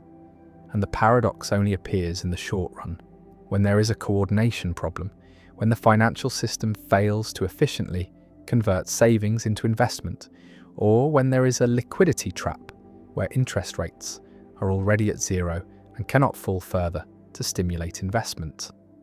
The paradox of thrift remains a central concept in macroeconomics, a reminder that economies are complex systems where individual actions interact in non-obvious ways, where feedback loops and emergent properties can produce outcomes that no one intended or desired, and where the aggregation of individual rationality does not necessarily produce collective rationality, and it stands as a challenge to simplistic economic thinking, to the idea that what is good for one is good for all, to the belief that markets automatically harmonize individual interests with social welfare, and it forces recognition that economic policy cannot be based solely on microeconomic principles, that understanding the economy requires attention to aggregate demand, to expectations and confidence, to the circular flow of income and spending, and to the possibility that individually prudent behaviour can, under certain conditions, create collective disaster. And the paradox lingers as a warning that virtue is context-dependent, that actions are not good or bad in themselves, but only in relation to the circumstances in which they occur and the effects they produce, and that the attempt to secure individual futures through increased saving can, paradoxically, undermine those futures by damaging the economy on which everyone depends. The paradox of the ravens, yet another formulation of Hempel's problem. The paradox appears under multiple names because different philosophers have formulated it independently or emphasized different aspects, and the paradox of the ravens is essentially identical to the paradox of confirmation and to the raven paradox, all referring to Hempel's discovery that observing non-black non-ravens logically confirms the hypothesis that all ravens are black, and this formulation emphasizes the ravens themselves, emphasizes that the hypothesis is about a specific class of objects, ravens, and yet evidence can come from observing completely different objects, apples and shoes and clouds, and the paradoxical nature lies in this disconnect between what the hypothesis is about and what confirms it, between the subject matter and the evidence, and calling it the paradox of the ravens highlights this strange relationship, makes explicit that ravens are the subject of the hypothesis, but need not be the subject of confirming observations. The multiplicity of names reflects the paradox's importance, its centrality to philosophy of science, because a problem this fundamental is rediscovered repeatedly, is approached from different angles, and each formulation brings slightly different emphasis, highlights different aspects of the puzzle, and some formulations focus on confirmation theory, on the formal logic of evidence, while others focus on scientific practice, on what scientists actually do when testing hypotheses, and still others focus on intuitions, on the clash between logical conclusions and common sense judgments. And all these perspectives are valuable, all contribute to understanding the paradox, and the proliferation of names is a sign of the paradox's richness, its ability to raise questions at multiple levels, from technical issues in confirmation theory to broad questions about scientific method.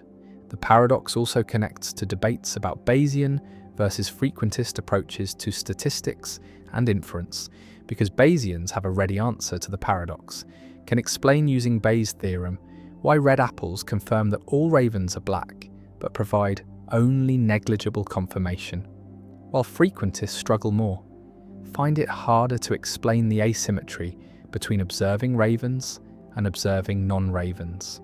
And this has led some philosophers to see the raven paradox as evidence for Bayesianism, as showing that Bayesian methods are better equipped to handle confirmation than classical approaches, though others argue that the paradox is not decisive, that various approaches can accommodate it with appropriate modifications.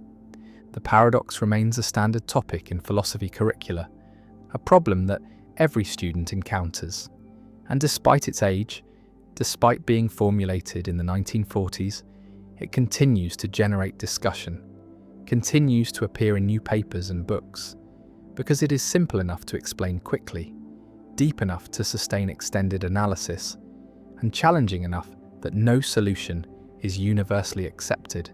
And this combination makes it pedagogically valuable and philosophically important, a paradox that serves both as an introduction to philosophy of science and as a topic for advanced research.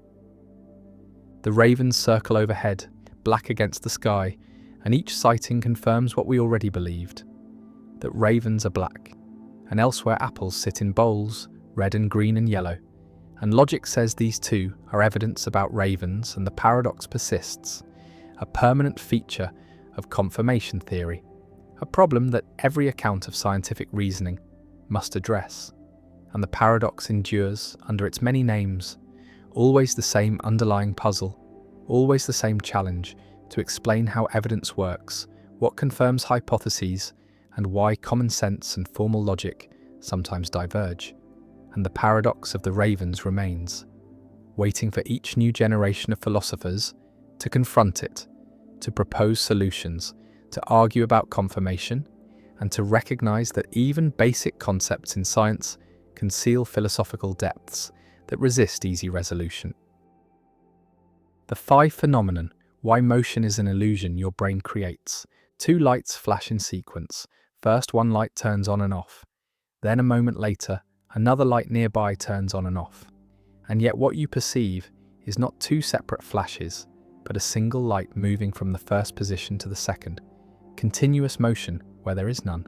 Smooth travel through space that never occurred. And this is the Phi phenomenon, discovered by Max Wertheimer in 1912.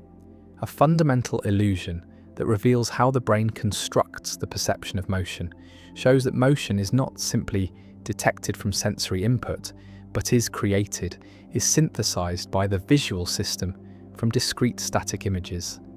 And the Phi phenomenon is the principle behind movies and television, where still frames flashed rapidly create the illusion of continuous motion, where characters seem to move smoothly when they are really just a sequence of frozen images. An understanding Phi reveals that all motion perception involves construction, involves the brain interpreting changes and inferring movement.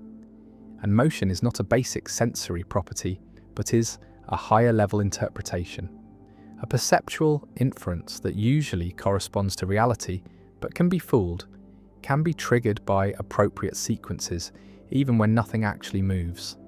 And the Phi phenomenon stands as evidence that perception is actively constructed rather than passively recorded, that what we see is not simply what is there, but is what the brain interprets as being there. Imagine the experimental setup. Two dots on a screen, separated by some distance, and the first dot appears briefly, vanishes. Then after a short delay, the second dot appears, and if the timing and spacing are right, you do not see two sequential flashes, but see one dot moving from the first position to the second, sliding smoothly across the space between them. And this apparent motion, this Phi, is so compelling that it feels exactly like real motion, indistinguishable phenomenologically from watching an object actually travel through space. And yet nothing moved. No object traversed the gap.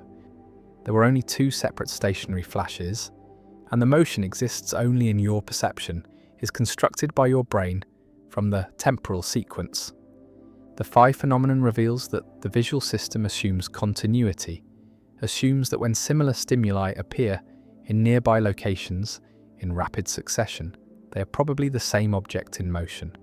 And this assumption is usually correct, is how motion in the real world works. Objects move continuously from place to place, and perceiving them as moving requires detecting this spatio-temporal pattern, and the visual system has evolved to detect this pattern efficiently, to infer motion from sequences of static retinal images, and Phi exploits this mechanism, presents the pattern without the actual motion, and the brain responds as it normally does, constructs motion perception, and the illusion demonstrates that motion is not directly given in sensation, but is computed from changes in position over time.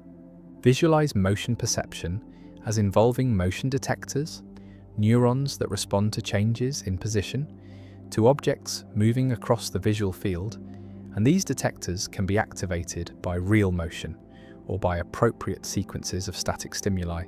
And Phi activates these detectors, creates the neural signature of motion without actual motion.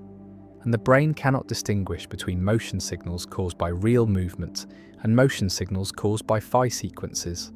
And so Phi creates genuine motion perception, creates the subjective experience of seeing something move, and this shows that motion perception is a neural state that can be produced by different causes, by real motion or by well-timed sequences, and the experience is the same regardless of cause.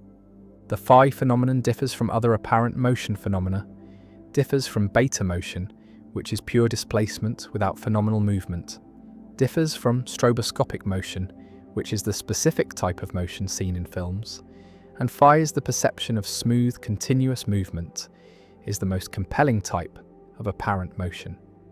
Most closely resembles real motion, and understanding the distinctions between different types of apparent motion reveals the complexity of the motion perception system, reveals that there are multiple mechanisms, multiple ways the brain computes motion, and phi is one specific mechanism, the mechanism that creates smooth motion perception from discrete temporal sequences.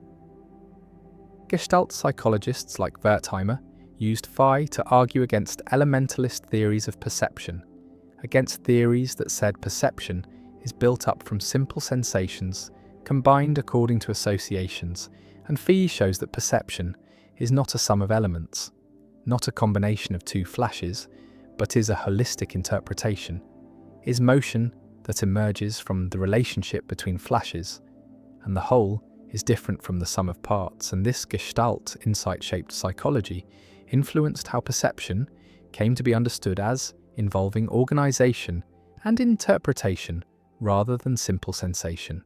And phi became a canonical example, a demonstration that perception is constructive, is synthetic, creates experiences that go beyond the sensory input.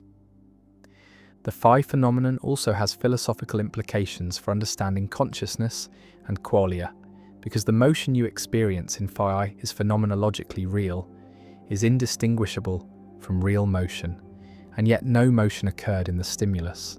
And this raises questions about the relationship between experience and reality, about whether experiences are always caused by corresponding physical events. And phi shows they are not, shows that the same experience can be caused by different physical processes, by real motion, or by sequential flashes.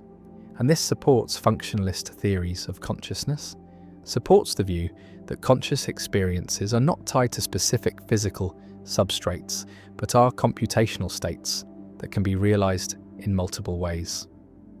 One implication of phi for film and animation is that smooth motion can be created with relatively low frame rates. As long as frames are spaced appropriately in time and space, the phi phenomenon will create smooth motion perception. And this is why movies work at 24 frames per second, why television works at similar rates. The temporal gaps between frames are short enough that phi fills them in, creates continuous motion, and filmmakers exploit phi to create realistic movement, to make still images come alive. And understanding phi has been crucial to developing motion picture technology, to optimizing frame rates and timing. Another implication concerns perceptual boundaries, concerns what counts as seeing motion versus what counts as inferring motion, because phi feels like seeing motion, feels like direct perception, not like making an inference or having a belief. And yet phi is constructed, is synthesized by the brain from discrete inputs, and this raises questions about where perception ends and cognition begins, whether the boundary is sharp or gradual, whether there are clear distinctions between seeing and thinking, or whether perception shades continuously into cognition. And phi sits on this boundary, is simultaneously perceptual, immediate, and phenomenologically direct and cognitive, involving complex processing and interpretation. The lights flash in sequence and motion appears, smooth travel from first to second, and nothing moved, only the brain moved from sensing to interpreting, from input to output. And phi emerges, motion created from stillness, continuity created from discontinuity.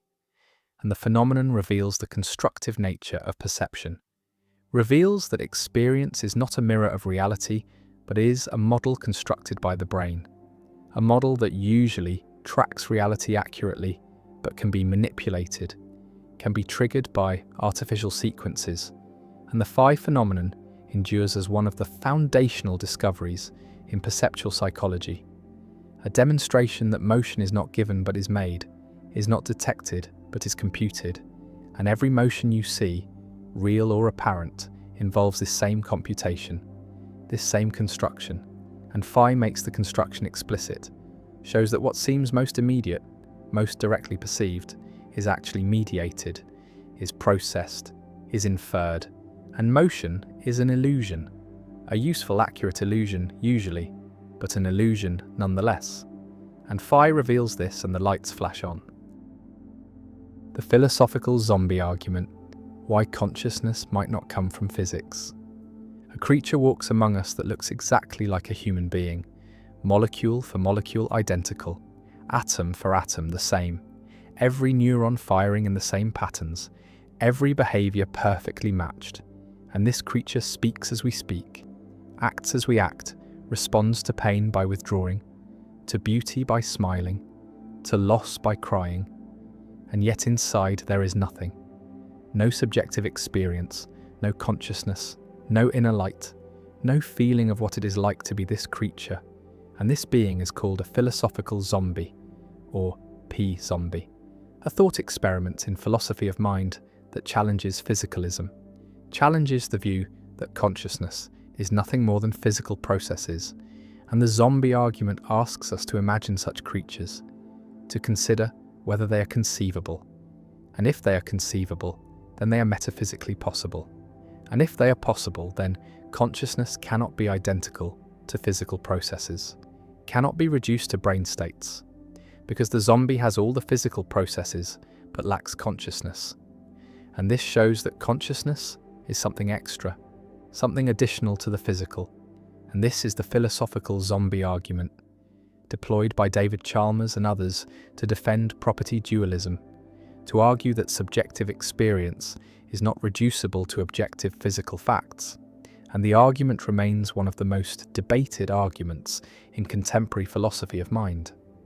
Imagine encountering a zombie, engaging in conversation, watching it navigate the world, and nothing in its behavior betrays the absence of consciousness. It claims to be conscious, describes its experiences in first-person terms, acts exactly as a conscious being would act, and the only difference, the only divergence between zombie and human is the inner life, the presence or absence of subjective experience, and the zombie has none, is dark inside, operates purely through physical mechanisms without any accompanying phenomenology, and the argument asks whether such a being is conceivable, whether we can coherently imagine it, and if we can, then consciousness is not necessitated by physical structure, is not entailed by brain processes, and physicalism fails, and some form of dualism must be true. The argument can be stated formally as follows: it is conceivable that there be zombies, creatures physically identical to humans, but lacking consciousness. If zombies are conceivable, then they are metaphysically possible. If zombies are metaphysically possible, then consciousness is not identical to physical processes. Therefore, consciousness is not identical to physical processes.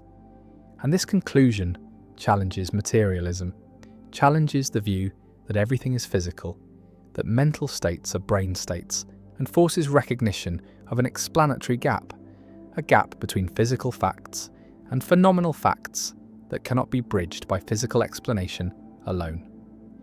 Visualize two worlds. One is our world, filled with conscious beings who have inner lives, who experience redness and pain and joy, and the other is zombie world, physically identical. Every particle in the same position, every force acting identically, but lacking consciousness.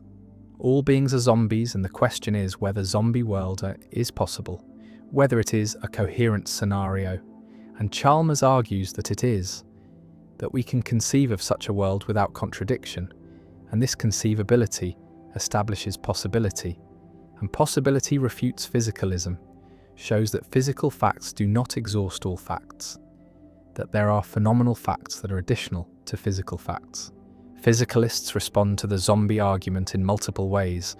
The most direct response denies that zombies are conceivable, argues that the apparent conceivability is illusory, that we think we can imagine zombies because we're not thinking carefully enough, not considering all the implications, and that when we try to fill in the details, try to specify exactly how a zombie would work, contradictions emerge, and zombies turn out to be impossible after all. And this response requires showing that consciousness is entailed by physical structure, that given the right physical organization, consciousness must arise. And this is the hard part, explaining why and how physical processes necessitate consciousness.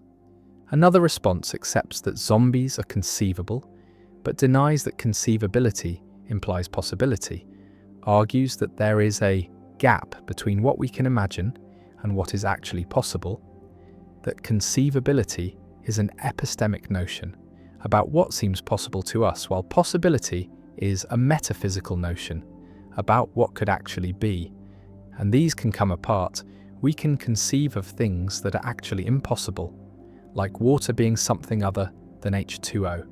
And Kripke's work on necessity and identity supports this, shows that identities, like water is H2O, are necessary, even though we can conceive of their negation.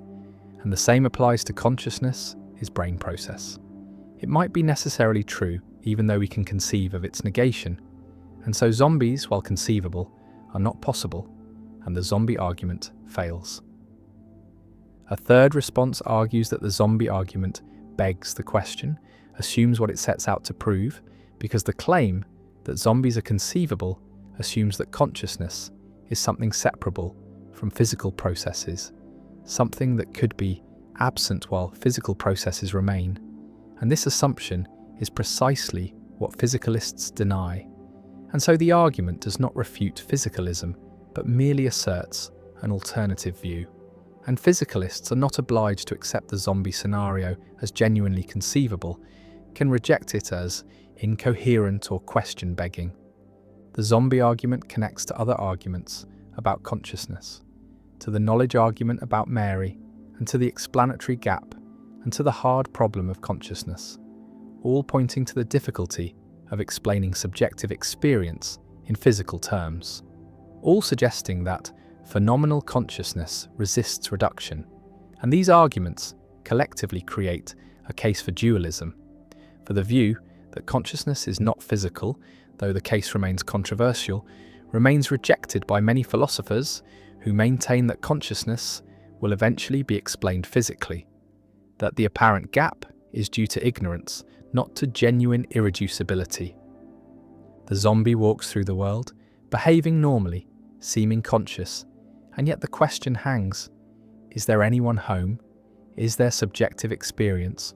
Or is the creature an automaton, a sophisticated mechanism that mimics consciousness without having it?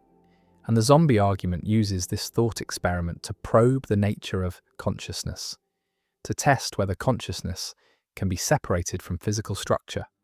And the answer determines whether physicalism is true, whether everything about consciousness can be explained in physical terms, or whether consciousness is something more, something that transcends the physical. And the zombie remains, conceivable or not, possible or not, a thought experiment that continues to challenge materialist theories of mind, continues to force physicalists to explain how consciousness arises from matter, how subjective experience emerges from objective processes, and the philosophical zombie endures as one of the most vivid and controversial thought experiments in philosophy. A creature that may be impossible, but whose mere conceivability threatens physicalism, whose imagined existence reveals the explanatory gap between brain and mind, between matter and consciousness, and whether zombies could exist remains disputed, remains a test case for theories of consciousness. And the zombie argument persists as a central challenge to the view that science can explain everything, that physical facts exhaust all facts, and that consciousness is nothing more than brain processes arranged in certain ways. The phantom limb. Paradox: why missing body parts still feel present. A soldier loses an arm in combat. The limb is amputated, no longer exists, no longer is connected to the body, and yet the soldier feels the arm, feels it present, feels sensations in fingers that are not there, feels the arm moving, feels it itching, feels pain in the missing hand. And this sensation is vivid, is compelling, is indistinguishable from sensations in real limbs. And this is the phantom limb phenomenon experienced by the vast majority of amputees, where missing body parts continue to be felt, continue to be represented in consciousness. And the paradox is that the brain maintains a representation of a limb that no longer exists, continues to generate sensations attributed to that limb, continues to include it in the body schema, despite clear evidence from vision and from direct inspection that the limb is absent. And this persistence reveals something deep about how the brain constructs body representations, shows that body schemas are not simply reflections of current physical structure, but are neural constructs that can outlive the body parts they represent. And phantom limbs demonstrate that the sense of embodiment is generated centrally, is maintained by brain processes that do not require peripheral input. And the phenomenon raises questions about the relationship between body and brain, about how sensations are localized, about what it means for a body part to be yours when that part no longer exists. Imagine the experience from the inside. You lost your hand months ago. The physical hand is gone, and yet you feel it. Feel the fingers, can feel yourself making a fist, opening the hand, moving fingers that are not there. And these phantom movements feel exactly like real movements, involve the same motor intentions, the same kinesthetic sensations. And sometimes the phantom hand is in uncomfortable positions, cramped or twisted, and you cannot move it, cannot relieve the discomfort. And this frozen phantom is intensely frustrating, is painful, because you feel the limb but cannot control it, cannot adjust it. And the pain is real, is neurological, is generated by the brain but is felt as coming from the missing hand. And this localization is puzzling because there is no hand, no physical location where the sensations could be occurring. And yet the sensations are localized there, are felt as arising from a specific spatial location that happens to be empty. The phantom limb phenomenon reveals that body representations are maintained in the somatosensory cortex, in the motor cortex, in the parietal lobe, and these representations do not simply disappear when a limb is removed, do not automatically update to reflect the new body configuration, and instead the neural circuitry that represented the limb continues to be active, continues to generate activity patterns that are interpreted as sensations in the missing limb, and this persistent activity is what creates phantom sensations, is what maintains the feeling of presence and understanding. This has led to treatments, has led to therapies that attempt to reorganize the somatosensory cortex to reduce phantom pain by providing feedback that the limb is gone, and mirror therapy, where amputees use mirrors to create the visual illusion that the missing limb is present, has proven effective, helps reduce pain and unfreeze frozen phantoms by providing visual feedback that allows the brain to update its body representation. Visualize the somatosensory cortex as containing a map of the body, a homunculus where different regions represent different body parts, and this map is established during development, is maintained throughout life, and when a limb is amputated, the corresponding region of cortex does not simply go silent, does not become inactive, and instead neighbouring regions begin to invade, begin to colonize the deferented cortex, and inputs from the face or from the remaining arm begin to activate what was formerly hand cortex. And this reorganization is rapid, occurs within weeks and creates strange effects.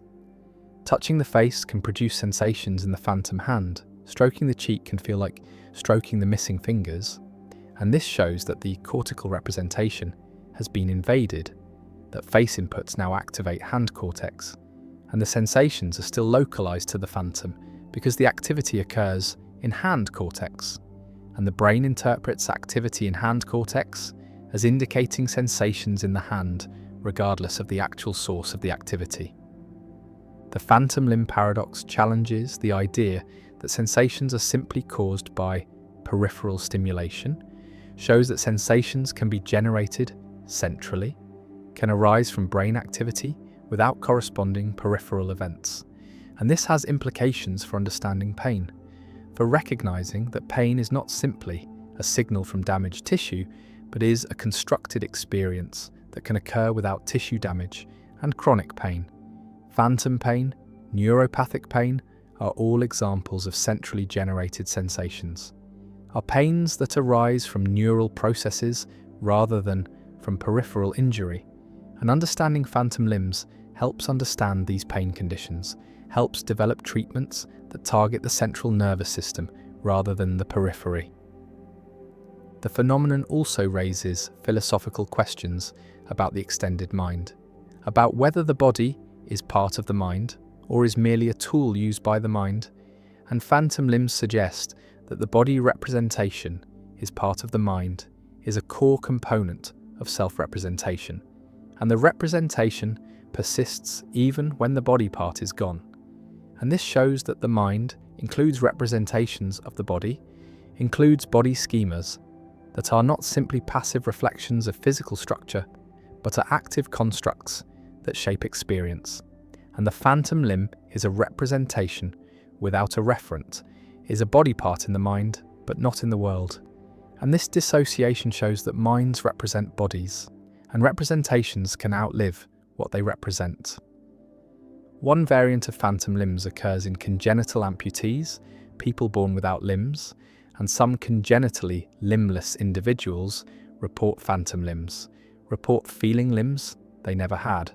And this is surprising, suggests that body schemas are not entirely learned, are not simply acquired through experience with actual body parts, but have some innate component, are partly specified by genetic programs that establish expected body structure. And when these programs run, they generate representations of limbs, even when those limbs never existed. And this shows that body schemas are not simply empirical generalizations from sensory experience, but are structured expectations about what bodies should be like. And the brain generates these representations even in the absence of corresponding body parts.